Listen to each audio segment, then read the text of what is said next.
In the 1600s, the English-speaking settlement along the coast of South Carolina discovered that rice would grow in the Low Country, but they knew nothing about growing rice.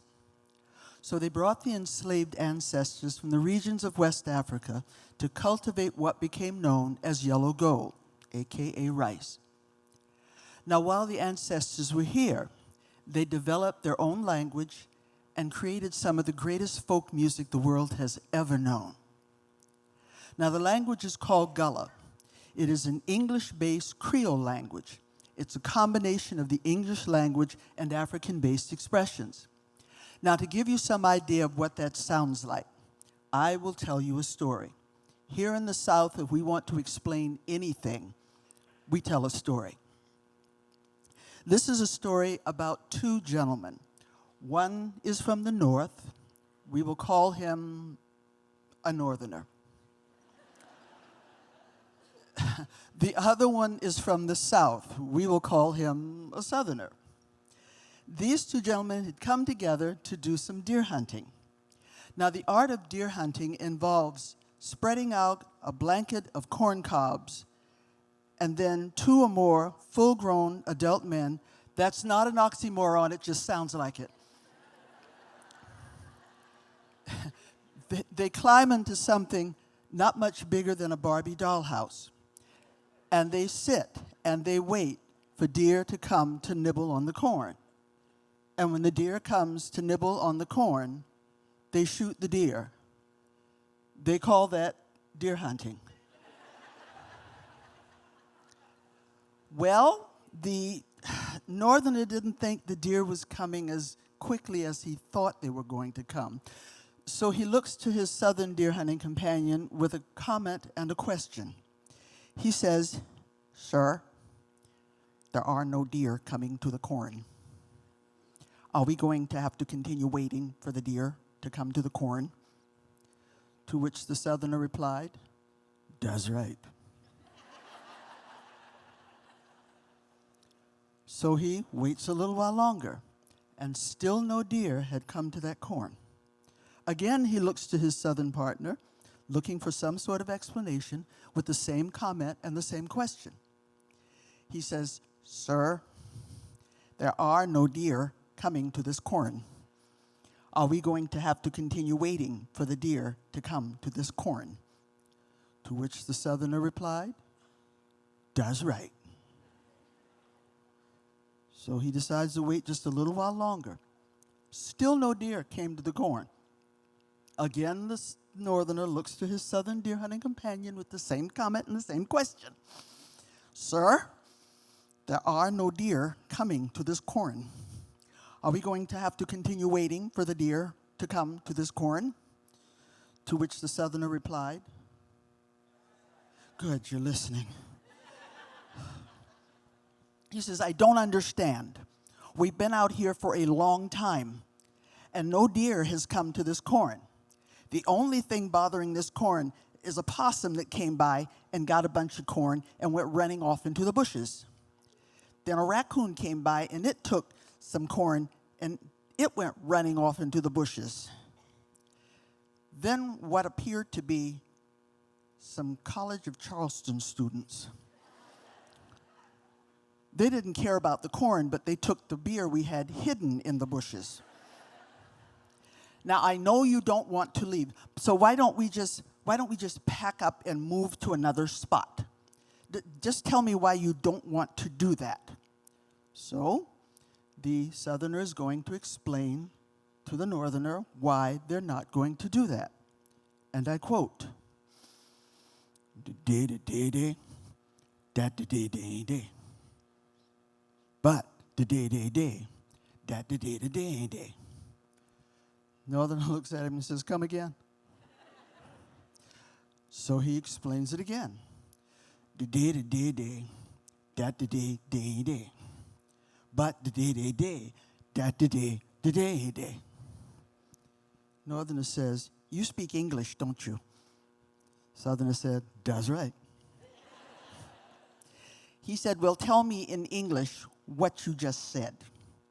So the Southerner explains to him in English what he said. The day that the deer is there, that's the day that they're not there. But the day that they are there, that's the day the deer is not there. Northerner says, I think I got it. Let me know if I'm correct. The day, that the day. But the day, that the day. Southerner says, that's correct.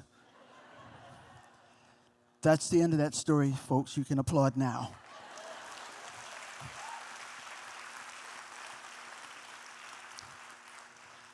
Thank you. Now, the music of the ancestors is called the spirituals. Now, many of the spirituals were used as coded message songs about the Underground Railroad. So if ever they wanted to talk about escaping, they would use biblical or railroad references. For instance, Canada was referred to as Canaan, home, promised land, or heaven. The stops along the way were called stations. The make-believe train was called a chariot. The guides were called conductors. And of course, the most famous conductor was Harriet Tubman. Her code name was Moses. I'm going to sing one of the spirituals for you, after which you are going to applaud with an abundance of vigor as I leave the stage. Thank you. Over my head,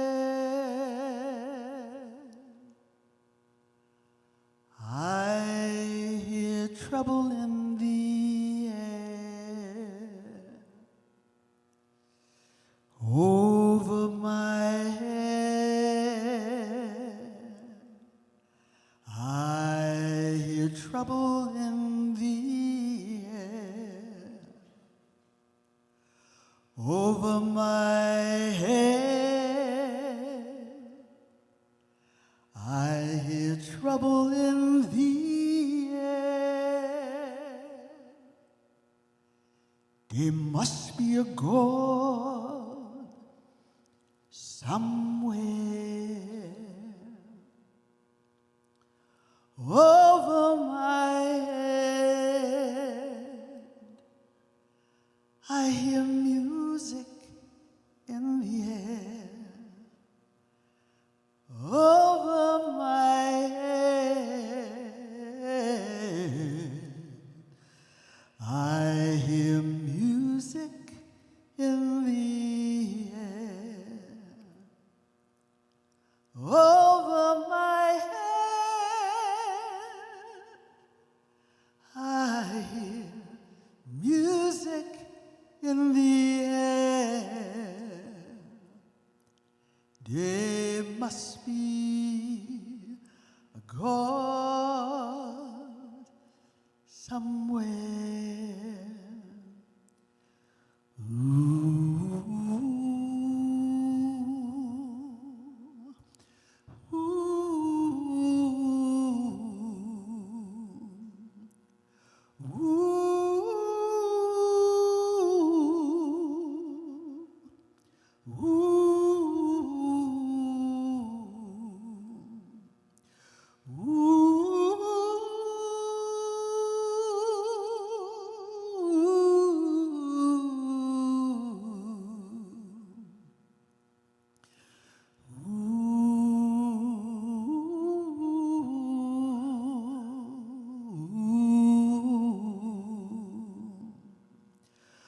Over my head, I feel freedom in the air. Over my head, I feel freedom in the air. Over my head, I feel freedom in the air.